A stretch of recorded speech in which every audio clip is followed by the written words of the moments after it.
This is the Cardinal Cowboy Show. Giddy up! Woo! Well, ladies and gentlemen, here we are again live in the Cardinal Cowboy studio. We do get to get some pretty interesting, powerful, fun, and just all around good people. Bill, and I'm talking about you, man. So we have in studio here Missouri State Senator Bill Eigel. Fortunate to have you come in the studio here. We appreciate it. Happy to be here. Well, I'm telling you, things are getting real exciting, right? We are right. 1 week away, and now it's a matter of all the big changes. We'll talk about it. I jump into some serious topics sometimes. Some people don't like that, but I'm one that doesn't like to pretend I don't know what I'm talking about, and there's no reason to be uninformed. So I get into the issues. So a lot at stake for this big upcoming election, Senator, and talk to us a little bit about what you've got going on. You effectively won your primary in a landslide, if you will. Was it by 57 points? Is that what I? 57 points. Okay, so you're doing well. It was a strong result. That's a very strong result. And with that, now you're up against the same guy you ran against prior. Beat him obviously last time. Think that's going to be in hand this time, pretty well. I'm very optimistic. Very optimistic. Don't want to jinx yourself. Brandon. That's right. Sorry, we're working hard, but we are optimistic. That's awesome. Well, tell us what's going on in your world, and we'll hit on some of the topics. Yeah, and you mentioned it. With 1 week to go, I think that probably everybody that can hear our voice right now is excited to have less than a week to go, just because all the commercial and TV ads will stop after Tuesday of next week, and we don't have to see all the same folks pointing fingers after that. So I think that's going to be a real relief for everybody. But the broader question here in this election is, and you hear politicians say this on a regular basis through any election, that this is always the most important election.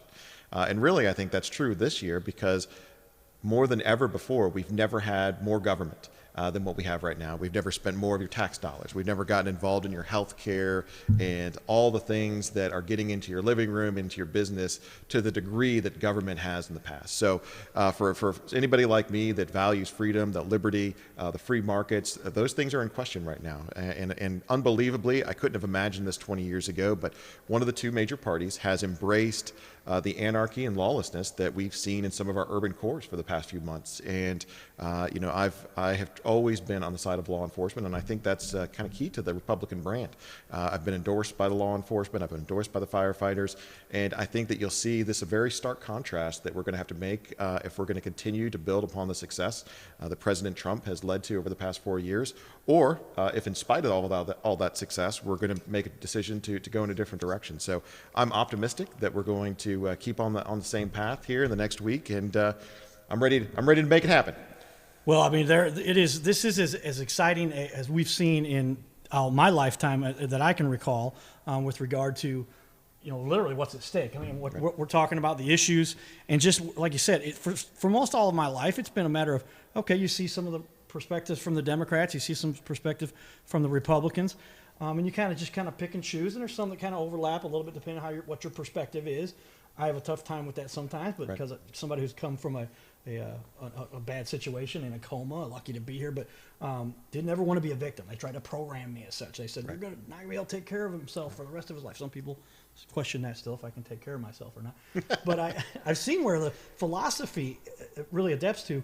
Some people, they espouse to gain that kind of power over people as a method for helping them, quote unquote. Right. And I had this discussion tonight at dinner with somebody I'm close with and confiding in them. They love to help people. They love to.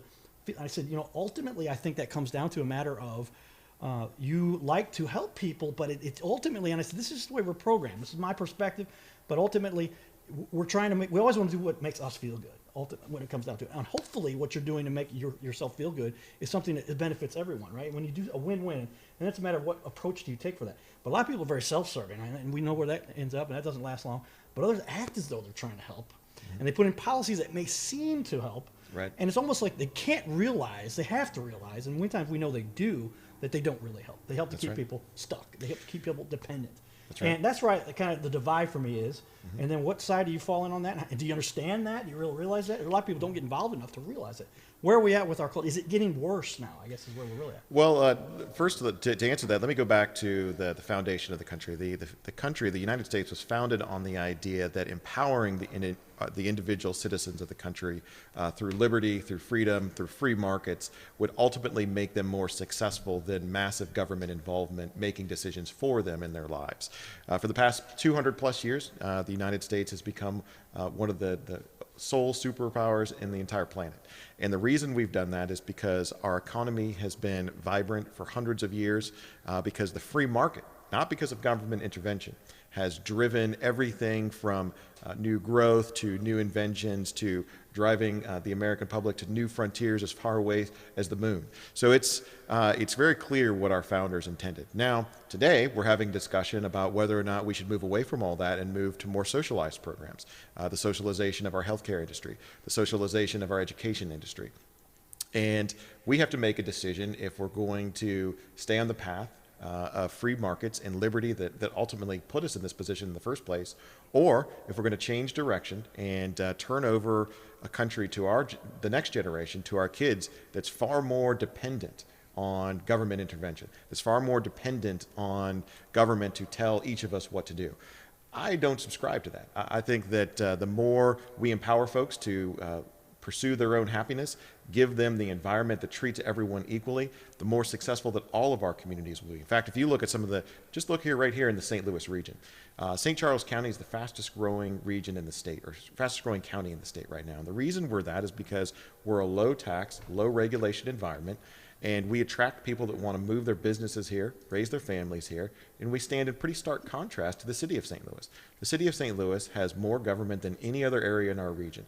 They're engaged in more different aspects of their citizens' lives and take more tax dollars out of their citizens' bank account than anywhere else in the St. Louis metropolitan region. And look what that's done. People are leaving the city, crime is high, and the government is overwhelmed. So I think that the answer is pretty clear, and I think that the voters are going to continue to support individual liberty and freedom on November 3rd. Well said. I mean, that's a great summary, because if you really, if you study the history of this little country, it was espoused and created with the idea that they were escaping from tyranny, right? That's right. It was, you had kings and you had peasants, and not much in between, right? And for how many centuries was that the method, right? Or dynasties, and that's kind of the same thing over in China, whatever. But somebody came up with this innovative idea. I said, hey, if you let people do for themselves, everyone might benefit from it. I think Adam Smith, right? Wealth of Nations. Look that up, everybody. Am I right there? That's right. Wealth of That's Nations. Well-studied senator. Appreciate that. And it was amazing what we've done now. So now we have created an environment where we have, essentially, we can provide more for the poor than we've ever been able to provide, taking more people out of poverty. That's right. And it seems that it must be a matter of short-term memory loss, because it wasn't too long ago. There's only a couple other countries that we all have heard of very well: Venezuela, Cuba, Russia, or Soviet Union. That's right. And it's just like, it never has ever worked. It's a method for somebody who says, I've never really created anything, I've never really done anything, but if I just promise everybody that I'll take away from the guys with the money and give it to the people who don't have it, I'll get some power, right? That's right. And effectively, it's that strategy. Am I right? Or is that crazy? No, I think that's absolutely right. In fact, let's go back to the monarchies for just a second that we declared our independence from back in the 1700s. You know, the king, which is where all the power was vested in early civilization, was also surrounded by a very elite class of either royals, elite landowners, or powerful special interest. And right now in the United States, in Jefferson City, in Washington, D.C., we are also seeing a great expansion of some very powerful special interests. And their objective is to transfer the benefits of government to a very select, elite, few number of folks, away from you and I, into those powerful special interests that pour lots of money into our elections, that pour lots of money into sometimes telling us very false things about the ballots and initiative petitions that are coming to us on the ballot.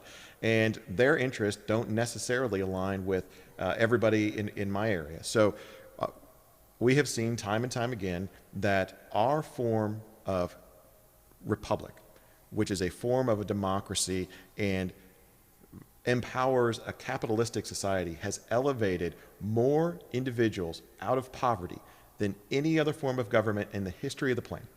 We have seen more folks being able to change their class, been able to pursue their dreams, been able to build their businesses, to be able to raise their families successfully, however they define successfully, than any other form of government in history. You don't have to look, when you and I are growing up, we had the Soviet Union. And the idea that we would be having a discussion today about whether or not we should adopt some of the core principles that led to the collapse of the Soviet Union in America today is incredible. When we talk about socializing our healthcare industry, look at how much the costs have gone up for insurance and for medical service. When we talk about socializing our educational system, I don't know anybody, no matter how you feel about education, I don't know very many folks that are happy with the outcomes we're seeing in our educational system right now. So we have a very clear history of being successful with personal liberty and free markets. I think the country is going to decide to continue going on that path next Tuesday. Well, that's what we're looking for. I mean, it seemed as though there was kind of a gray area with regard to what people really wanted. If they knew what was, these people look like they're helping just in a different fashion. These people look like they're helping. One calls themselves Democrats, one calls themselves Republicans, one's conservative, one's liberal. They're all kind of mixing together. It's just a matter of, but we've seen straight up anarchy now. It's like they're destructing buildings or terrorizing businesses. Burning businesses. I mean, it's literally murdering people in our streets. The opposite. Yeah, a great, well-known retired police officer just shot at gunpoint not too long ago. They made the national news again.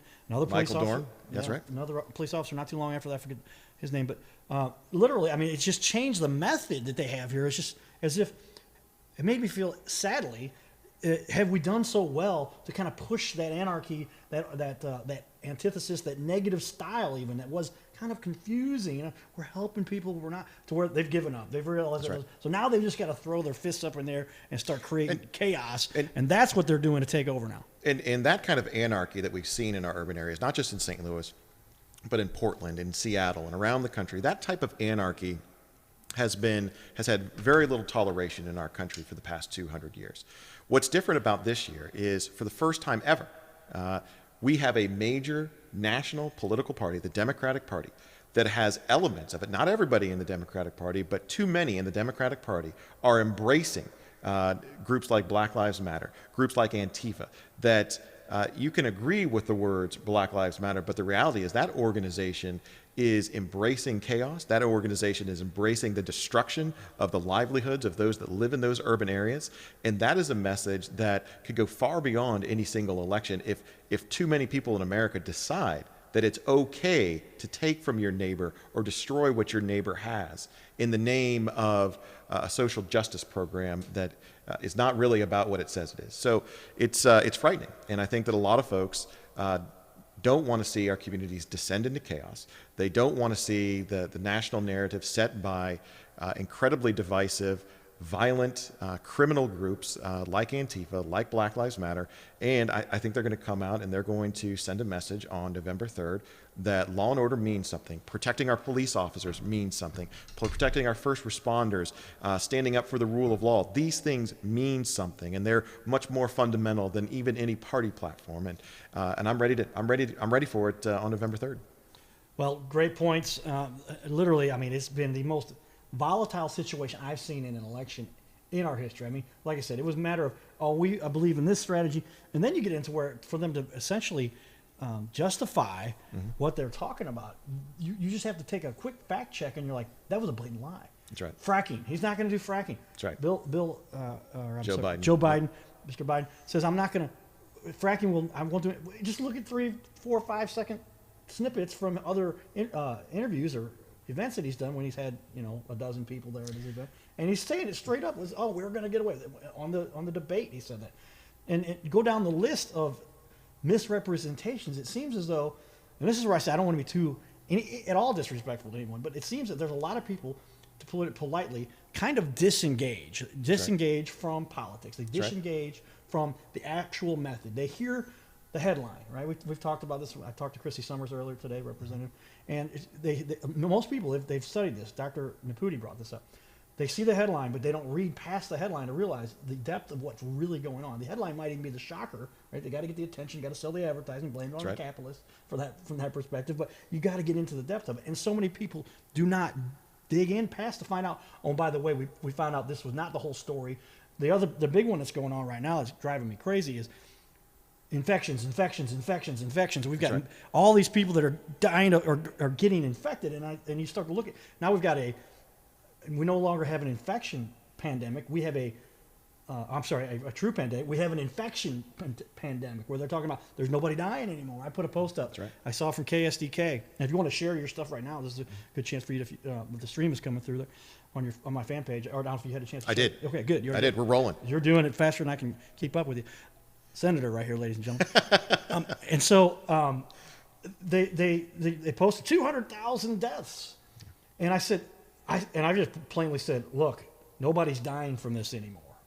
And it's not zero, but it's down to where your odds are far less than getting hit by a car and run over. An accidental death, they call it, about 160,000 people a year. Now that we've got our curve down, and then you start getting into the real numbers about how many people did they send to their death because they sent them back, the people that were infected, to go live with the nursing homes. What states did that? New Jersey, Michigan, New York account for about 42% of the people that died because they infected the people that were most vulnerable, and those people didn't have to die. So when you really start to analyze this, it seems like Biden now is going with the approach that it is straight up, COVID has not been handled correctly. You need me in there in office rather than Trump. And I say, you must be not paying attention if you realize that the only people who completely mishandled this, and Trump did what he is instructed to do by law as governor or as president, is to say, let the states handle this, and I come in and help them if they can. And some of the states he allowed to handle it, obviously, they went the wrong way, and he had to come in and fix it afterwards. Right. But people don't realize that, and they see that this is your option or that's your option. This is the guy who comes from the party that we're all doing it the wrong way. When he was vice president, H1N1 was a completely disastrous handling that he was involved with, or not maybe in charge of, but at certain levels they said. Talk about that. Is this what is taken? Is this what they're using to control this elections? Well, and absolutely. And part of the thing that makes what you just described worse is the fact that I think now more than at any time that I've ever seen in my life, we have a media that is incredibly dishonest. I think that folks, when they see somebody like Joe Biden lying about his positions on fracking, there's a sense that maybe that's just politics, and we expect that behavior from politicians. But the reality is that we've now have a media that goes out of its way to root for one candidate over another based on an ideology, not on a responsibility to report the facts. And so for most folks, it's more difficult than ever to actually find out what's going on, to have that perspective. When we were going through the early portions of the pandemic, there was one of the things that I watched a tremendous amount was hospitalizations. And even today, the number of hospitalizations that we have in the state of Missouri, which are at least partially due to COVID infection, represents about 10% of our overall hospital capacity in the state of Missouri. Now, the hospitals are always going to have people coming in, getting procedures, whether it's hip replacements or emergency care, that fills up some of the other beds. But instead of presenting this as COVID being a very small minority that's taking up our hospital space, it's presented as a near overflow of our hospital capacity, which couldn't be further from the truth. And that narrative is told to folks around our region, around the state, in a manner that's trying to incite fear. And I feel like our media is trying to get you to be so afraid of something that you literally cannot see, that we now have politicians from one major party, the Democratic Party, that are espousing policies that will destroy the economic foundation of our communities, shutting down our economies, shutting down our schools. These are the things that are going to cause dramatic damage over the long term and are going to empower those that are burning our urban cores right now. So at a very basic level, I think a lot of the folks here in St. Charles County, around the St. Louis region, are aware of what's going on. And I think that we're going to see the pushback to that vision, to that path on November 3rd of next week. So it's a very important time in our country. And now more than ever, like to your point, we need people to be engaged. Well, and you covered it right there. I mean, it is a matter of philosophy, strategy for our own welfare in this, and beyond the. Yeah, we all are interested in the welfare of our culture and our community, but when you really start to talk about the ideals that say this leads to anarchy, this leads to enslavement, this leads to poverty, it's never proven to work. I mean, I have some friends that get very adamant about the fact that they are on the other side of the fence, and they're saying, if you really care about people, then you've got to. And then I start to walk them through. I said, all right, let me understand what caring is. And if caring is helping people to then depend on the government, to depend on welfare, depend on government subsidies, you're really taking away their dignity and their pride, and you're not giving them the true opportunity to have a fulfilling life on this little planet. And if you really wanted to help somebody, and some people Teach them to fish. Yeah, that's exactly it. Give a man a fish, feed him for a day. Say it, please. Yeah. Teach a man to fish, feed him for a lifetime. Feed them for a lifetime. And we've gone completely away from that. But it gets to where it just, and this is where I'll hit hardcore, that I haven't talked about this publicly before on the show, but to really nail it down, I alluded to it earlier, and to say that it is a matter of most people, ultimately, the real issue they're struggling with is they want to feel good about who they're working with or what they're doing to contribute, even if it's just to drive by and say, here's $50, you know? How often are they really analyzing that to say, did it actually help the person that you gave $50 to, right, or did it just really help you to feel better, so that you personally, and you're not really helping anybody? Well, first of all, I would say that part of the greatness of America is we have some of the most charitable citizens anywhere in the world. We have citizens that grew up in communities that were built on helping one another. So there is a natural desire for members of a community to look for ways to help out those that are less fortunate. We should applaud that. We should encourage that. I think that's always going to be very critical to one of the key fabrics of American life. That being said, we have to make a decision in this election. Do you want to make decisions for yourself moving forward, or are you more comfortable with government making many of the most important decisions for you? If you're comfortable making with the government deciding what your health care should look like, how it's going to be paid for, and then to efficiently execute that, well, then the Democratic message is probably the one for you.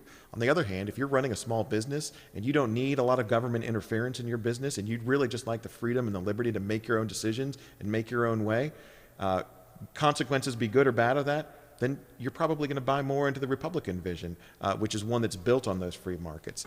You know, we have seen over and over, to go back to your point, whether it's the Soviet Union. Again, you and I grew up looking at the Soviet Union and watching the Soviet Union come apart as they went bankrupt. And they tried to do most, if not all, of the same things that Joe Biden, that Kamala Harris, that AOC are talking about trying to do in America right now. None of those things, nationalized health care, the Green New Deal, none of those things were successful when they were tried elsewhere. We've been successful because we haven't gone down that road of simply voting ourselves more benefits from government lines. So I want to keep us in line with how the country was started and what it was founded on, and I think that's ultimately what's going to keep us strong.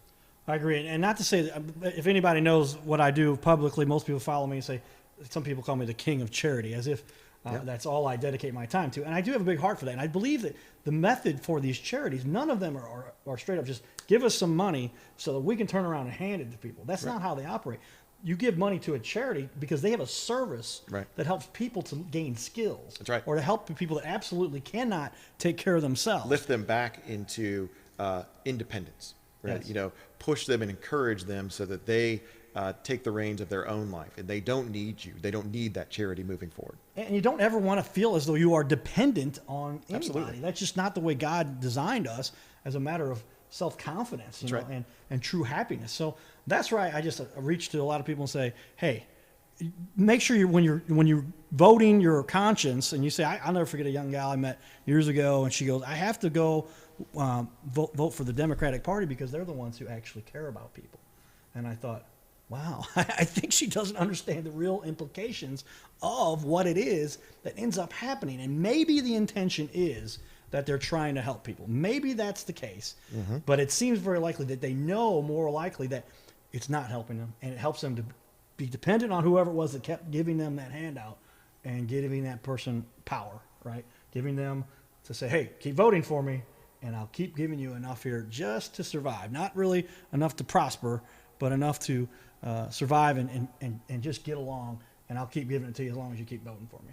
That's exactly right. That, to me, it borders on evil. But you have to explain it to some people, because if you don't, they don't really figure out what's going on because they're too involved with their own life. So, Senator, we've got a number of issues related here to the St. Louis, or I should say the state of Missouri, that are coming up. Tell me, of the issues on the ballot. When I started to review some of these, I sent myself a link that I can pull up. First off, let me pull up behind us here.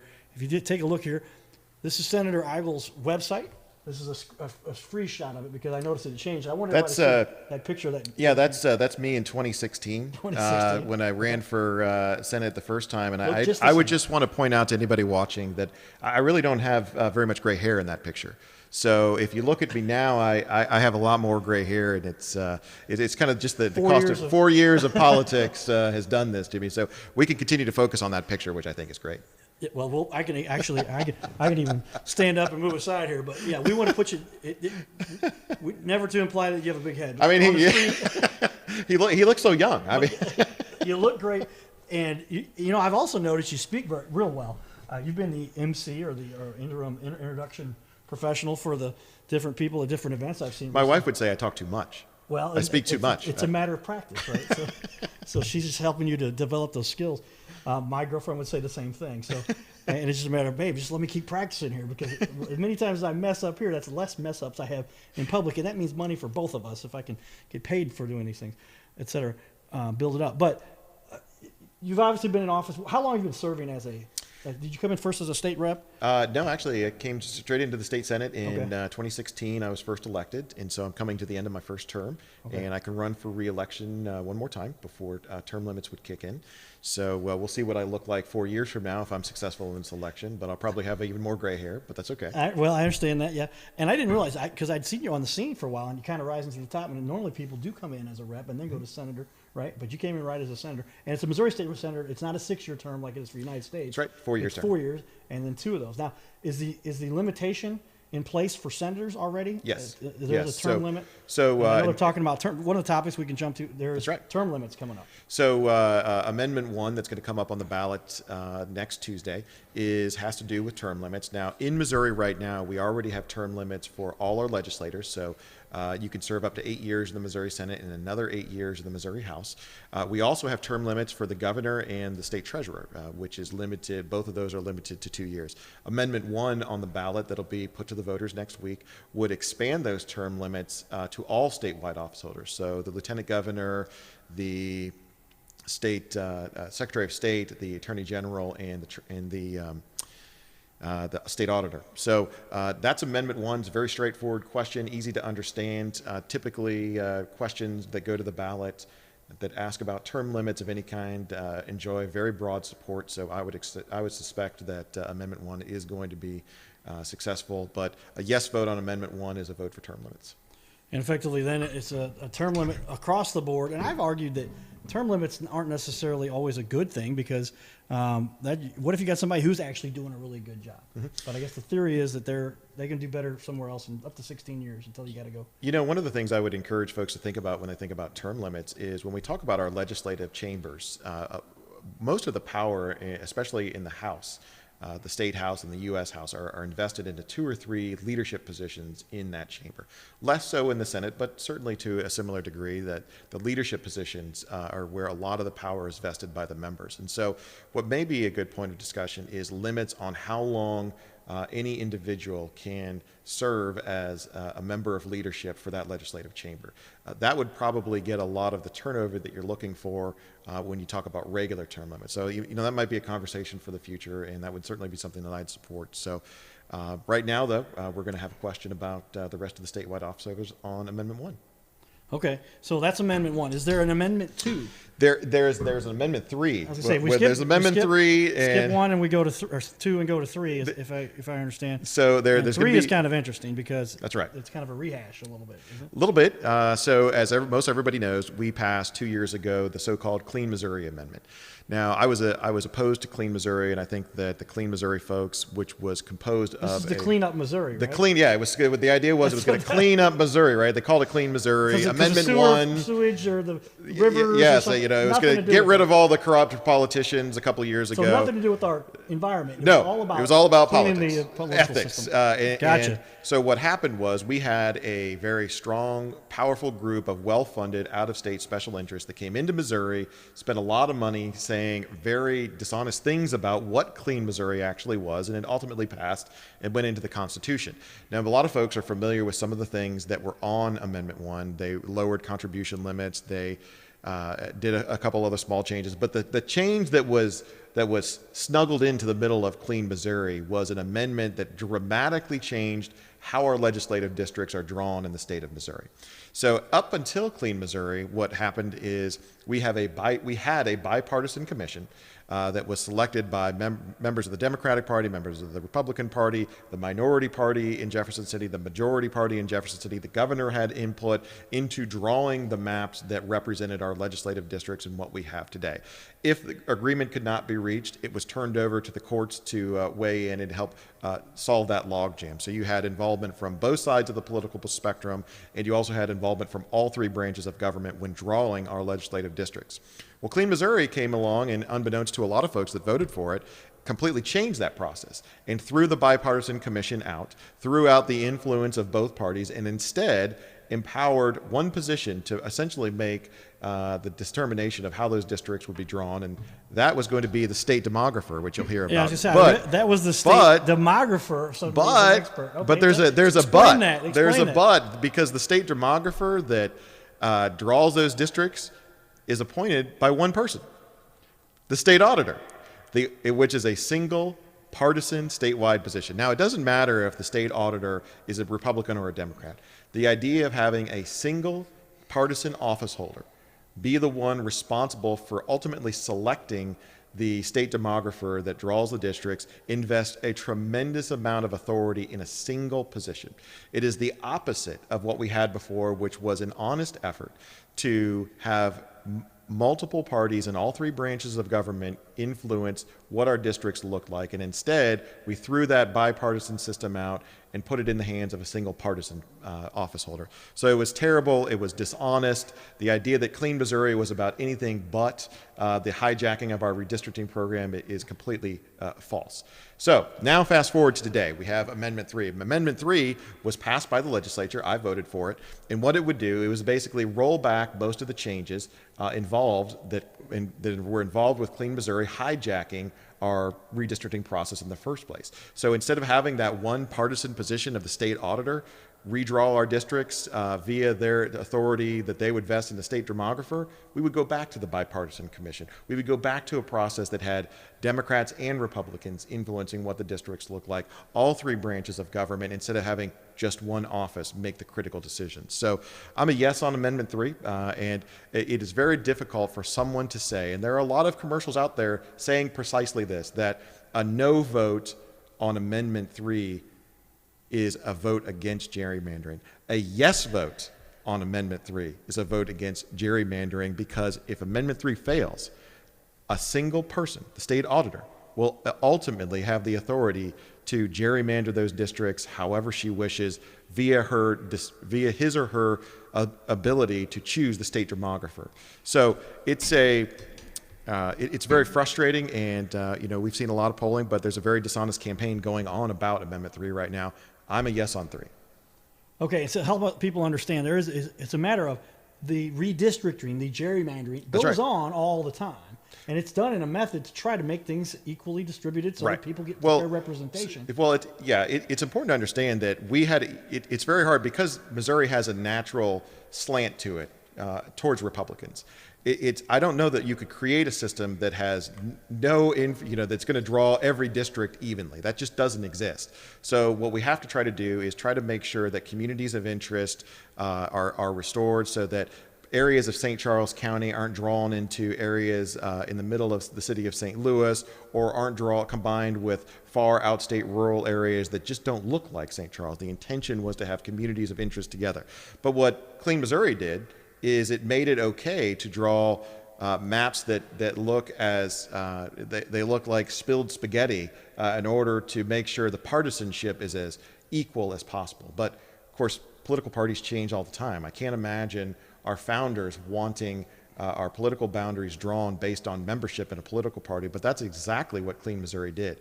Amendment 3 rolls that back. Amendment 3 restores the bipartisan commission, which was really, I think, the best system that we could have had to get input from both sides, to get all three branches engaged, and try to come up with as fair a maps as possible. But Clean Missouri changed all that. Amendment 3, a yes vote on Amendment 3, gets us back to where we started. Okay, so that hopefully clears it up for a lot of people, because it is a matter of if you want to put all the power in one person's control, that's what they've just voted for, and that has never been done before. That's right. If I'm correct. And now the amendment to that was saying, hey, wait a minute. And from what I understand, they kind of snuck it in. They did. The bottom part of the bill, and That's right. people didn't read and realize there's a lot of other stuff that was going on there. But when that came through, they're saying, wait a minute, we caught this. Let's fix it and get it back to what was best representation for our citizens here in the state of Missouri. Okay. Any other core major, I mean, obviously with a lot of political offices, is it true Secretary of State Jay Ashcroft is up for re-election? That's true. In fact, every statewide office is up besides the auditor, which is Nicole Galloway.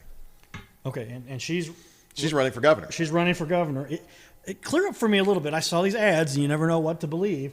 But is it true that she is potentially currently under investigation for some kind of pending? I don't know. Well, I think pending felony, or maybe it was already a felony already. Well, I think she's under investigation from the Secretary of State for certain violations within her office. We don't know how that's going to turn out, but the reality is she has failed to denounce the same kind of anarchy, the same kind of criminal activity that's going on in our urban areas. She has when our firefighters and police came out and made an endorsement in that race, the person that they decided to support that has always been on the side of law enforcement is Governor Mike Parson. Governor Parson has made it a key theme of his campaign to support our police, to support the rule of law, and to go in and do what we can to not only clean up areas like St. Louis, but make sure that areas like St. Charles that don't have a crime problem aren't subjected to the kind of lawlessness and anarchy that we've seen some groups come out here to try to take advantage of. Yeah, we've seen a little bit of that has come out here. I did a little bit of live streaming. There was a neutral event, if you will. It was the Black Lives Matter, Blue Lives Matter, both converged up here at the Beale streets of St. Charles, and up to 60,000 people, 1,000 people at any given time watching that stream live. And I was like, wow, I'm getting as much as Fox News and some of the national guys, because that's a heartfelt topic. That we've seen some of that. The Michael Brown issue that put Ferguson on the map across the country. And when you see Black Lives Matter block Highway 70 as they did in St. Charles, that is a crime. Those people are criminals engaging in criminal activity. And as a result of that criminal activity of blocking highways, they're endangering themselves. They were taking children out onto the highway, endangering their kids, endangering the drivers on Highway 70. Dozens were arrested. I mean, these are folks that don't care about what the law says. And if you come to our area, we have a good relationship with our police force, and we're not going to tolerate that kind of bad behavior. So, I think that's a message of protecting our communities that is not just appealing from a Republican or a Democratic perspective. I think that's appealing from an American perspective. I don't think anybody wants to see any of our communities descend into chaos like we saw in Portland, like we saw in Seattle, and like we saw to a certain degree down in the city of St. Louis. So, look at the city of St. Louis. The mayor herself, Lyda Crewson, had to move out of her own home for a period of time because she felt for her safety and took refuge from her own house. That's how bad things have gotten in the city of St. Louis, because the prosecutor down there, the mayor down there, are not taking steps to address the anarchy and the lawlessness on the streets. We don't tolerate that here in St. Charles. We have a strong prosecutor, we have good city government, and we have a strong police force that we're going to protect ourselves from that, and we're going to let you know that if you break a crime, if you commit a crime in St. Charles County, you're going to be prosecuted. I think that's a winning message going into election.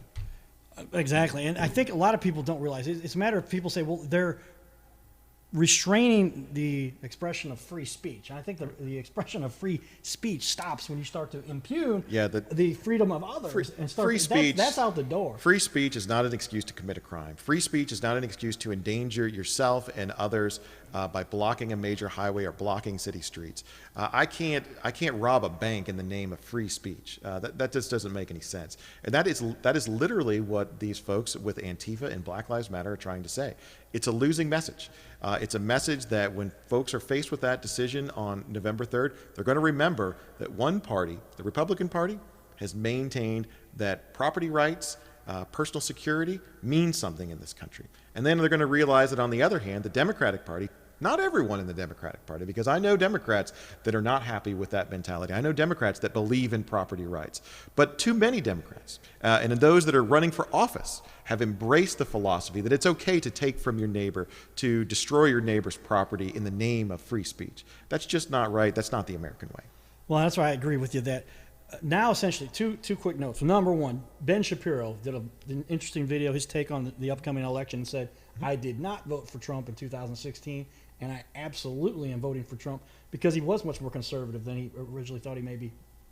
And he said, bottom line, and I've had friends of mine that are Democrats say to me, I had used to identify with some of the policies and beliefs of the Democratic Party, but they have lost their beeping minds. Yeah. And Shapiro, they've had to beep him out on that. But I mean, literally, you say that with the intensity because they have lost it. I mean, they've actually gone off to where there's nobody. And this is the point I want to help try to explain. Tell me if I'm on line here. But that is a matter of the people that are being incorporated are brought into these organizations, Antifa, BLM. Some of them, Antifa, I haven't seen much positive lately. BLM, originally the message is Black Lives Matter. Well, of course, sure, anybody's absolutely. lives matter, and we want to make sure. But they've gotten to where, and the leaders of the BLM outwardly espouse that they are Marxists. They believe in Marxism, and ultimately, I just go back to it. Doesn't seem that most people. I guess LeBron James is the best example I have. Here's a guy with lots of influence, lots of potential influence, lots of potential power, and he's being used. Everyone is being used. They feel like they're contributing to something that makes a difference, when ultimately it's just they're being used to demonstrate and cause anarchy, to cause other issues that further divide us and make the problem worse. Can you talk about that a little bit? Is that out of line? Absolutely. And they don't realize this earlier. You can agree, which I do, with the words that Black Lives Matter. Absolutely. Who doesn't agree with that? Of course, Black Lives Matter. Without buying into the organization Black Lives Matter, which has gone out of its way to commit crimes, to commit acts of violence, to commit acts that have ruined the livelihoods of many minority businesses in our urban areas. And again, somebody said something today which I thought was very well said. It was actually, I'll give credit, Adam Schnelting, who's one of our state reps in my area, District 104. Adam, if you're out there, hello. He said today that, we used to have in America 2 American parties.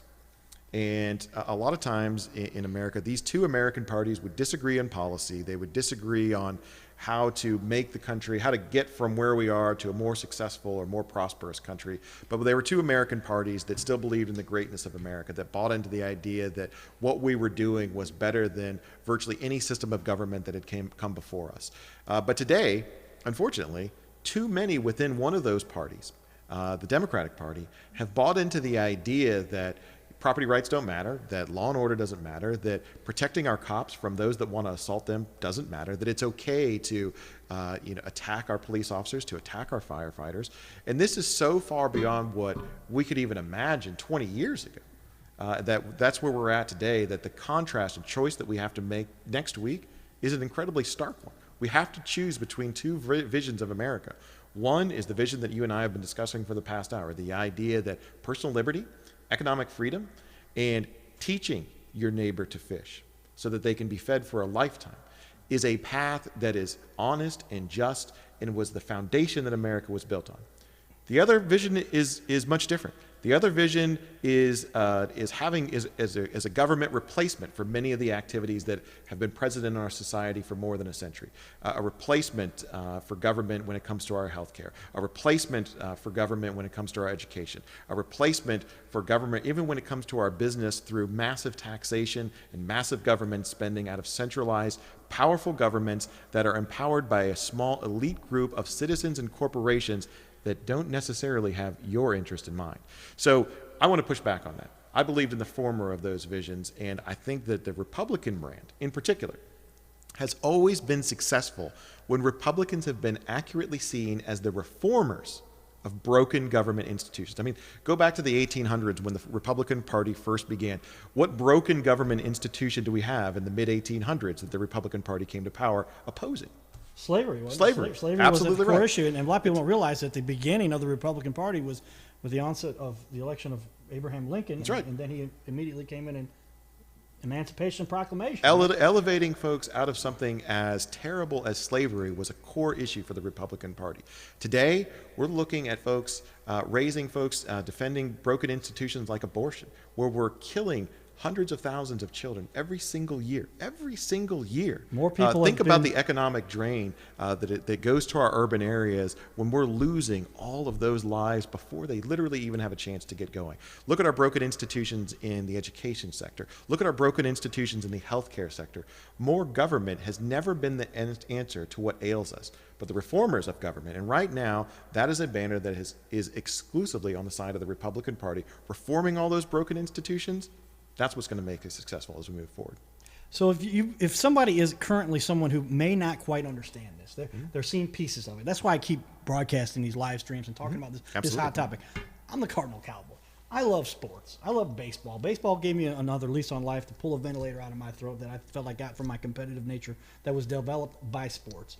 And I think that's innate in every human. I was talking to a gal, a late night conversation, I don't know if we had New Year's, and she said, socialism is by far the way. Ultimately, it's going to treat everyone fairly. And I said, what about the people who want to compete, right? My athletic background, they want to do a little bit better for themselves if they're willing to work a little harder. Don't want to work so hard? Live at whatever level you're comfortable. But if you do, she says, that won't be allowed. And I said, okay, so you're going to reprogram the way we are designed by God. That's right. And ultimately, that's why I say somebody just has to get through that. In theory, my dad used to talk to me a lot as a kid. He'd say the liberal perspective is always very endearing from an emotional perspective, that it does sound like it's a good idea, except that it just doesn't work. That's right. That's not the way we're designed. Talk about that if you would. Well, Senator. let me give you an example, and we'll talk about minimum wage. Right, there is a move on the left end of the political spectrum to raise the minimum wage. Right, we want to raise it to $15 or $20, and it sounds good, right? Because if everybody's getting $5 more an hour, everybody's going to be more wealthy, right? Everybody's going to be making more money, bringing home more cash, and they can pay their bills better. Just mandate that, and everybody will do it. That's right. But of course, the funny thing is, if $15 an hour is a good idea, if $20 an hour is an even better idea, why not make it $1 million an hour, right? Well, and the reason is it's kind of self-evident, because as employee costs go up, so do the costs that businesses incur. And guess who's ultimately going to have to pay for those costs? Right. The same consumers that are working in those firms in the first place. So it sounds like a good idea that everybody can get paid more money. But when you think about it, and it's good for today, right? It's good for today because today workers will get a raise and an infusion into their paychecks. But it's terrible for every day after today, because costs will go up elsewhere in our economy to counteract that. Businesses are not simply going to accept less profit for the risk of their capital. They're going to pass those costs on to our communities, and ultimately we're not going to come out any further ahead than we are right now. We can't artificially mandate that businesses pay someone for value that ultimately the business wasn't already seeing was present in that person.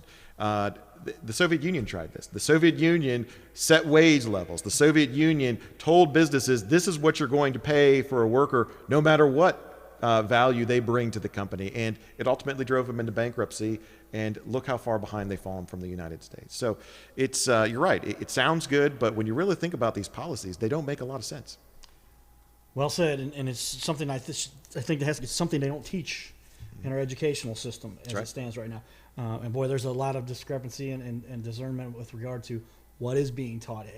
Are kids now being indoctrinated from professors who have never built a business, who have never started a company, who have never provided a job, and ultimately, and tell me if you buy into this, and I don't know how much time we got. We were getting close to our end of our normal. Close to our you know I can talk forever. Yeah. So, and there's no curfew, but the method is brought up by some who believe that, and if you read the book, which I have not read, but I've heard much about, I'm most afraid to, Rules for Radicals, right? And effectively, they outline all of the things that are necessary for someone to convert any country into a socialist country, which I don't know why anybody would ever want to convert into, because it's a temporary sense of power they get, temporary means of power, because ultimately it collapses. When you don't have a means of competition and capitalism, you can't generate things and the money runs out. Right? That's right. And so here we are. But is it a method that has been used to use influence through our music, rap, country, you name it, the types of music that are putting these messages into people's heads, kids' heads, movies. They use the movies now to say, here's the way you can get there, this is wrong, and all these themes that are passed on. And then also then obviously the educational system that are just, and whereas the Republicans are standing by going, we're just over here making money, we got our businesses, we're good. And they don't pay attention to what these potential messages that are being spewed across and programming people. Is that partially true? Is that what's your perspective on that? No, I think that's absolutely true. And keep in mind that socialism, a move towards authoritarian governments, is about control. It's about direct government control of more and more aspects of the individual citizen's life. And one thing we know about government is whatever it is that they're doing it much less efficiently than the free market could do that same whatever activity that is. And the idea, the promotion of socialism, comes from a very core place in an individual that wants to have control over their neighbor, right? They want to make decisions for their neighbor. And so in socialist governments, power is concentrated in the few. I mean, even though they say, well, we're going to own the means of production and we're going to transfer power to the people. No, they're not. Socialist, communist, authoritarian regimes vest power in a very small number of elite, powerful, strong individuals. And I heard a speech once about how government power is the power of force. Government uses force to keep everyone in line, and the use of government force, which in our day and age has been hijacked in many cases by very strong, powerful special interest. The use of force by the strong has never been good for the weak. The idea of America was elevating the weak out of poverty, out of wherever they came from, and to a place that has more opportunity than they could experience anywhere else on the planet. The expansion of the power of the strong is never good for the weak.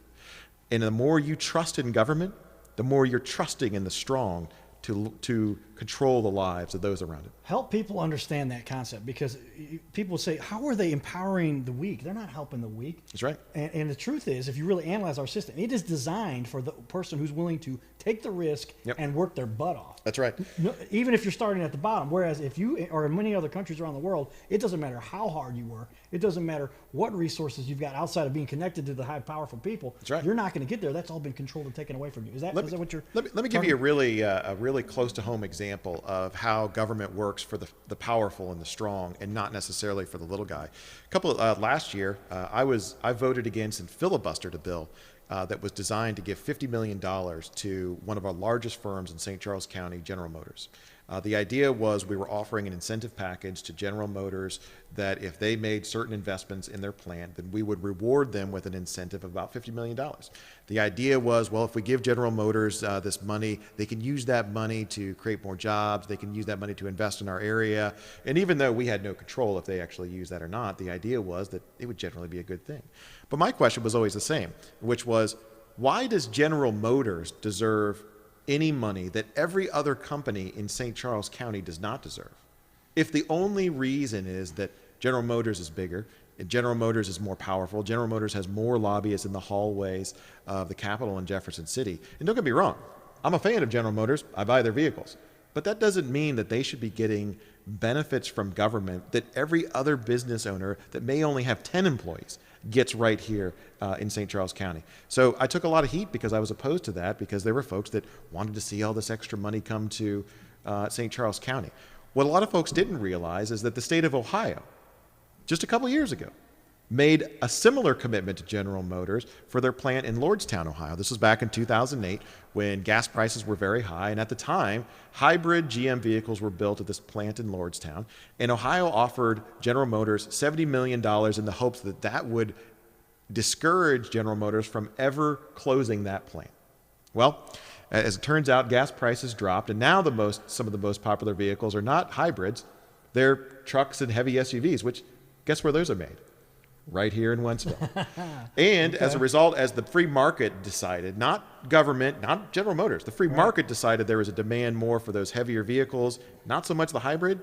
Today, the folks that were working at that Lordstown plant are out of a job, and that plant closed. This is a lesson that we could have learned, but we didn't, because we had way too many folks with power telling us that that's what we ought to do. So it's a close to home example, and it's a very clear example of where your belief set has to be applicable then more than just the easy stuff. Sometimes it does affect something in your community, and you have to be willing to fight for that.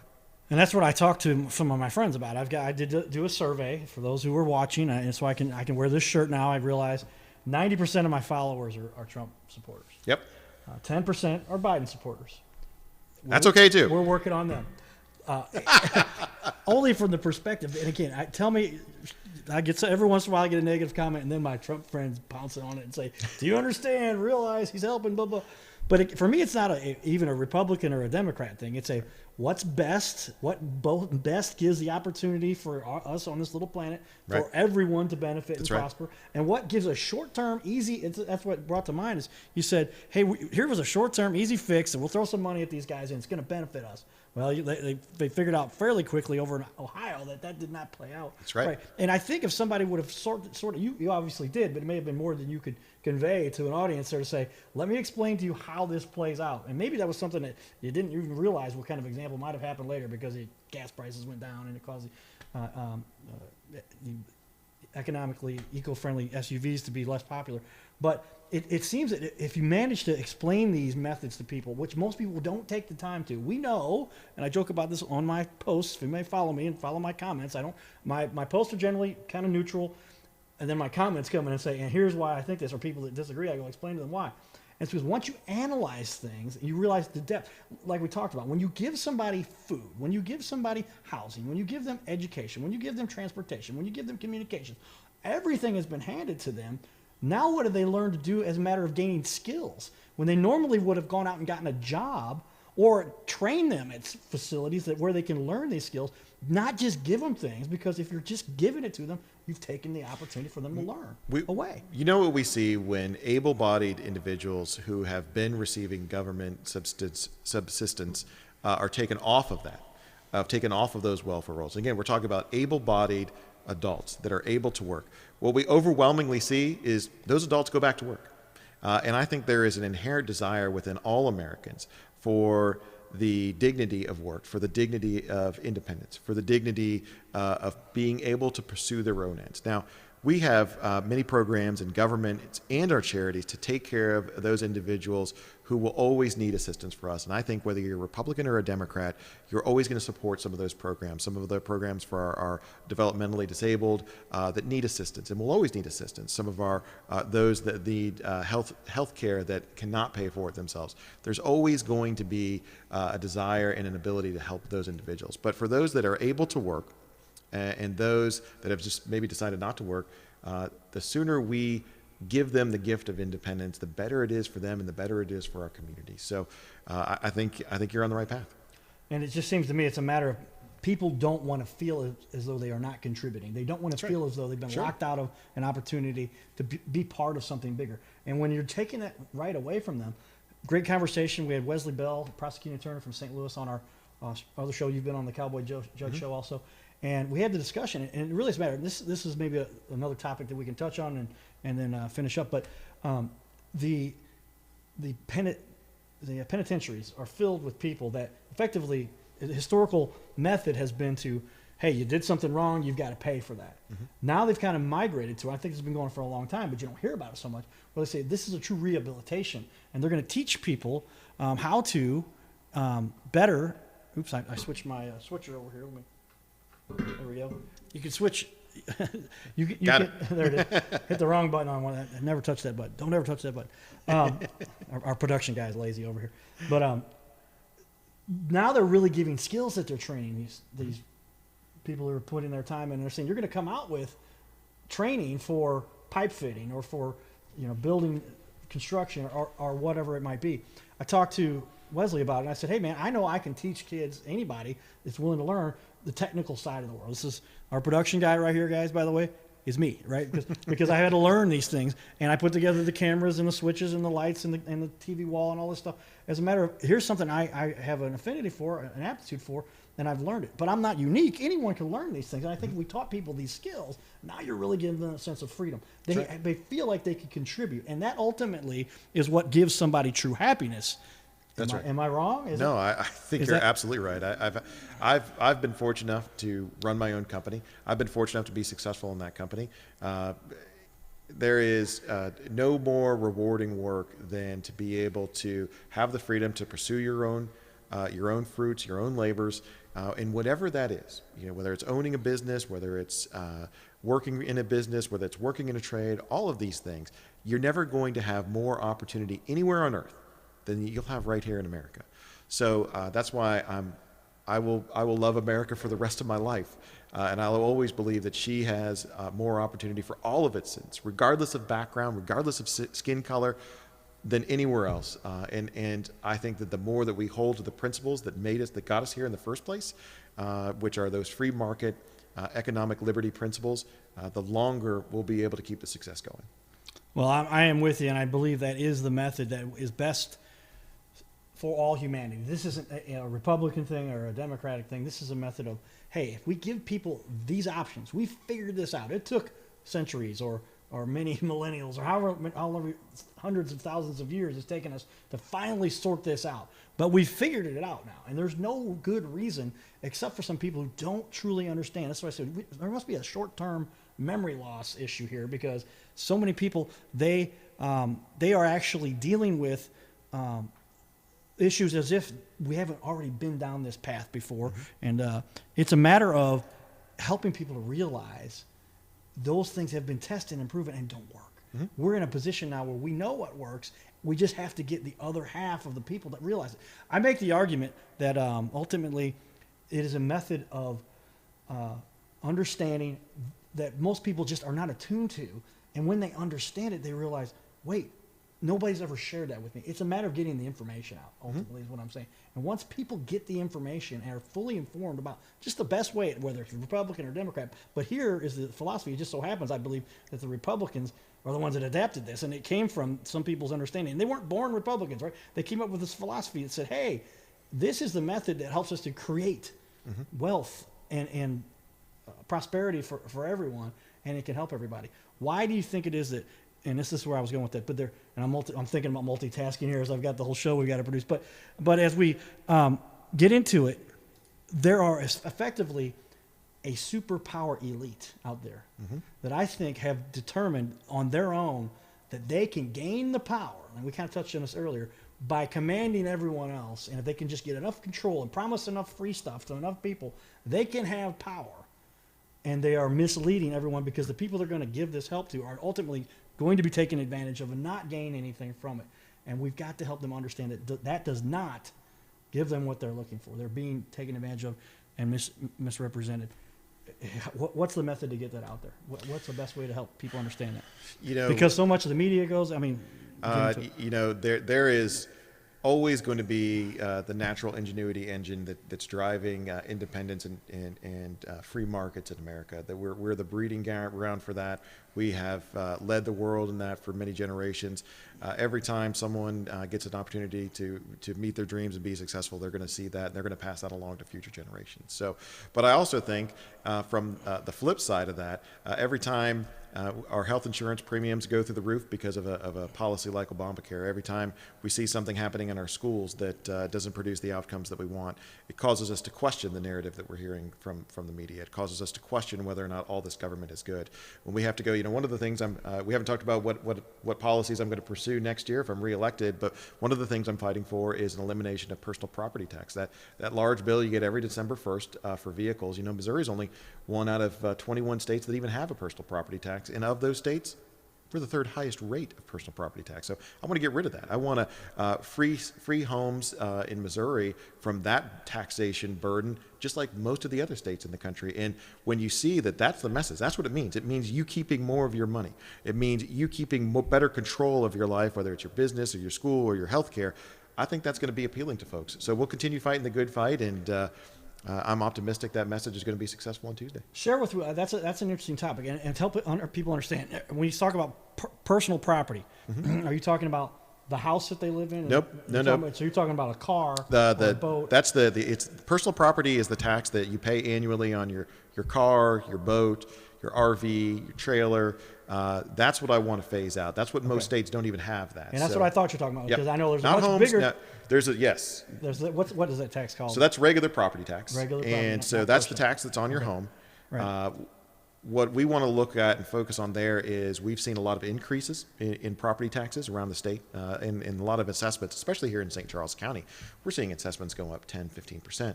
We want to look at ways to cap how much those assessments can go up. We want to look at ways to slow down the rate of increase for property taxes, because you pay. The average household pays a lot more in property taxes and personal property taxes than they do in state income taxes or even federal income taxes. So as far as a burden on our communities, if we really want to unleash the power of our local communities and the economies of our local communities, personal property tax is the first thing that we ought to consider eliminating. Okay, and is that a matter of, then that is the tax that affects the poorest the most? Is it? Well, that's right, because I pay it's a regressive property tax, and that's for owning a property, right? And that's to help to pay for the schools, et cetera, Right. for kids. That I don't think I have any kids, but it's a matter of. But we're talking personal property, because for the people who don't own property, they still are paying a tax that's on, right. on their personal items, on their car, and their RV, and those are the taxes that. Wow, if you could just relieve that from the poorest and the people who don't, they own a house. It's very regressive. And so it keeps, okay, as now a percentage of their income, personal property tax is incredibly regressive and hits working and middle class income households harder than high income households. So it's a tax that's very burdensome. I think it's probably one of the most unpopular taxes. And to know that 29 other states have found a way to pay their bills and support their local government apparatus without that particular tax, I think is something that we ought to replicate. Well, yeah, well said. And it is a matter of how do you best help the people that are most in need, at what level? And yeah, I had never really considered the personal property tax is just a few extra bucks. I mean, it's not like $4,000 like some people pay on a house. It can be, though. It can be. In fact, but that means they've got an expensive car or so whatever. I'll money tell in you the wrong what, place. Tell me how that works. the average, if you go look at the average bill that you have for your personal property tax, the average household in Missouri owns 2 vehicles, and what you will pay on average for those 2 vehicles as a percentage of your overall net worth is far greater than what you're paying on your house for the median household value in the state of Missouri. So it really is hitting those middle and lower income or middle and working class households, and it's something we got to move away from. And if we are able to successfully move away from, that's hundreds of dollars every year that someone's going to have to spend as they see fit to meet their needs versus having the government take it from them. Okay. Well, I mean, that to me is a matter of helping to level the field out a little bit. I mean, a lot of people do not have the resources to pay for such taxes. That really keeps people strong with regard to being able to invest in their future, to pay for extra education. And I do see that could be something that really does help make an impact. Okay. Well, again, we could talk for hours. Gun control, First Amendment.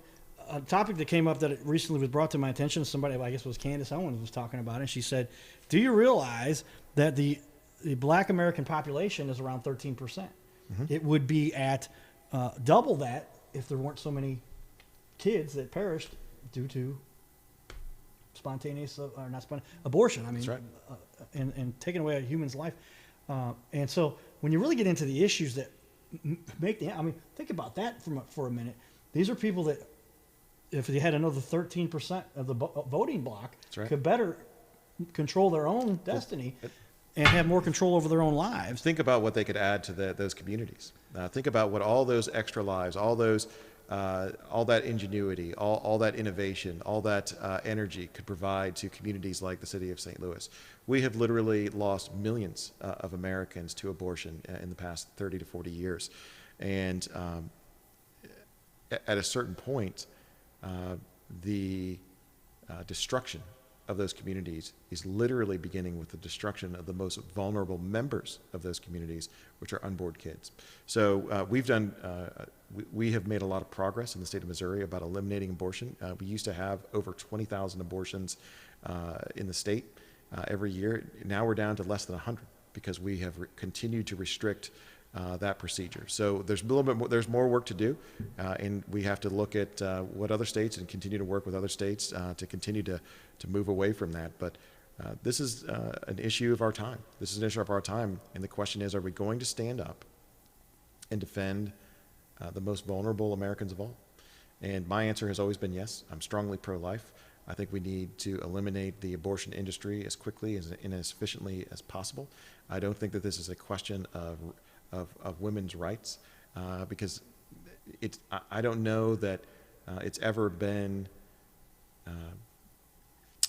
I don't know where we have reached a point to where that's accepted as part of our society. So we'll continue working that, and we're not apologetic for it. But like I said, a little bit more work to do. Well, great discussion, great topics. The election coming up is very important. There's going to be some big decisions here being made, and a lot of people may or may not realize that when you're casting that vote, if you haven't cast already, if you plan on doing so on Tuesday, November 3rd, that's right, somewhere at your polling place, look that up. You can find that pretty easily these days. But it is really, I think, your duty as an American, because it's going. I would argue that if you haven't voted, you don't really have much reason or effort. You shouldn't be allowed to complain as much. I mean, you still have your right to freedom of speech, but if you didn't even bother to take the time to go up and cast that vote, what right do you really have to complain when you could have at least made your statement by putting your vote in place? And more than that, share some of your thoughts, share some of your ideas with other people, because right, if you can have that discussion and you've never gotten into the political realm and you're just hearing tidbits and you're kind of getting the edge of what's going on, that's when things are not so clear. But if you can have that discussion, that's why we do the show. That's why we're so fortunate to have Senator Bill Eigel on the show today to talk about these things, because if you're willing to discuss them for your own benefit, it helps you to become involved, helps you to become informed. You then can better your own life and help other people along the way. I like it. And I think that's a good place to stop. I think you need to do that. I'll share real quickly on the wall there. If you take a look behind me, everybody, I'm going to bring up the TV wall. There it is. We built the wall, Senator. We built the wall. And so there is your site. We do have a little bit to share with regard to some of the things we talk about on the show. And this is, if you do know somebody who does have some hot topic, an issue, a subject, or who's just a charitable position and wants to help other people, you can see here. These are the updated rankings. Anybody can pull these if they pull their. If you have a quote unquote fan page, there you see number 3 and number 1 is Ann Allred from Channel 5. Number 2 is Claire Kellett from Channel 4. Number 3 is the Cardinal Cowboy, ahead of my friend Jasmine from Fox 2, Mike Bush from KSDK. I'm actually ahead of Fred Bird. You're ahead of Fred Bird? I'm ahead of Fred Bird now too. Wow, that's surprising. I didn't think you would be ahead of Fred Bird. And Anna Nicole, she's on Channel 5. I worked hard, but Fred Bird, he can't talk as much as I do. So that's, maybe people like that. I've lost a few because of that, I'm sure, too. Steve Savard, formerly of KMOV, just recently released. My friend John Brown from Fox 2. Corey Stark, we see every day on KMOV. And Samantha Jones from KMOV. And so that's a great audience to be involved with. And I like to emphasize the fact that we do have a voice here because we want to help people understand and get the word out. I'm not just some funny, weird guy at the Cardinal game. Some people, maybe that's partly true. But you are those, right? But you're not just that. I'm not just but you are that. That is part of what I do. Well, the one thing I learned, another thing, I won't say from who here because that might embarrass somebody. But the one, they said, first, what was the first profession in the history of the world? Go ahead. Some people would say it was prostitution. That is inaccurate. Okay. The first profession was marketing, because she did not get a client until she first marketed what she was. And the bottom line is ultimately we have to get the message out, get the attention of the people out there. I've done a good job of doing that, but I like to stand behind it because as I started to get the attention when I first started doing this, almost 22 years ago, back when I was 7, for those of you trying to do some math there. Or close to that. Within a few years. Remember what we said about media's got to be honest. Gotta be right. That's why I said, or close to that. I shake my hands. That's ish. Right. 20-ish, 22-ish years ago, 7 years. But the bottom line is, and I felt like my mom was sitting above my shoulder watching me all the time. She's still around. I love my mom. They got the building named after her. Again, you're not supposed to get that kind of stuff until you've passed, but she's here. John Goodman flew in to do that for her. That was kind of neat. But I feel like she's always watching me. I feel like now that I've gotten this attention, just as something, after you come out of a coma like I did, you don't care so much what people think. You're going to have fun, and then life is short. Mm-hmm. And then you realize you better have a positive message that goes along with this. So then I realized I've developed a platform now to get the message out that if I came out of a coma, proved what I can do, anybody's capable of. Believe me, people that know me are like, dude, if Carter can do it, you certainly can do it. But we get our message out there, and we share it as you see here. And then here's just our latest stats. This is 1 year worth of data. 632,000 minutes people have viewed our video. That's a lot of minutes. That's a lot of time. That's a lot of minutes. I don't think I could absorb that much in 1 year. As a matter of fact, there's more than that than one person could handle, but it's possible, right? But 1.1 million views of the videos we've got out there. So if you've got something you'd like to convey, something you'd like to share, we would like you to do so and bring some attention to the leaders in our community, like Senator Bill Anything next for you? Are you allowed to talk about that yet? I just want to get past Tuesday. You've got another 4 years. And Well, I just want to. We'll see if my constituents. What's that? No jinx, right? No, So no jinx. No, No, about the future until what you got. We got to see. I'm focused on trying to convince my constituents to honor me with another 4-year term as their state senator. So that's all I'm focused on right now. Well, you've done a great job. Like I say, you do a great job of also bringing some excitement to the events. A lot of politicians get up there, ladies and gentlemen, we have the next person that's going to be on stage here. And I could tone it down a little bit. Well, it was great because I could tell today there was a little lull. You were introducing the governor, right? And we should put that little clip up, but. That was a matter of, okay, he's not here just yet. And so Bill... Well, we had flexibility. You used to say that in the Air Force. Flexibility is the key to air power. So, and Bill had to be flexible there. Happened to have the mic in his hand. He goes, well, let me tell you a little bit about what the governor has done. Some of the fun, cool stuff that and if you hadn't known those facts, you hadn't been informed, you couldn't... But life is good. Step up to the case there. But this is the video... A senator is never short of things to say. Well, that's good because they need to know what they're talking about, right? But this is the video from earlier today. The governor did get the opportunity to talk to the Cardinal Cowboy. His lucky day, I guess he would say. Right? But I've been to a few events, and it was really neat because I happened to be standing there.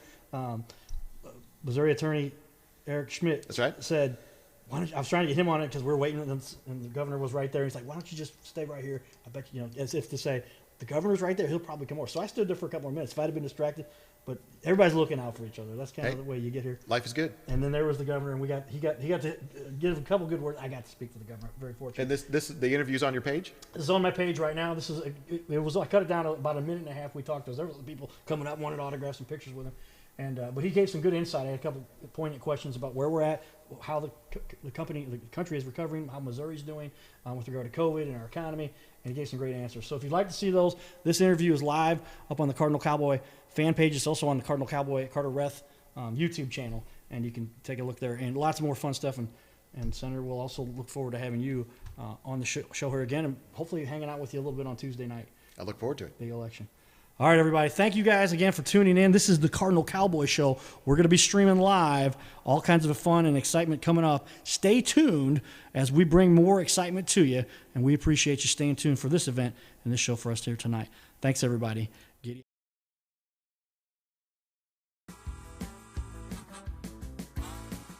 This is the Cardinal Cowboy Show. Giddy up!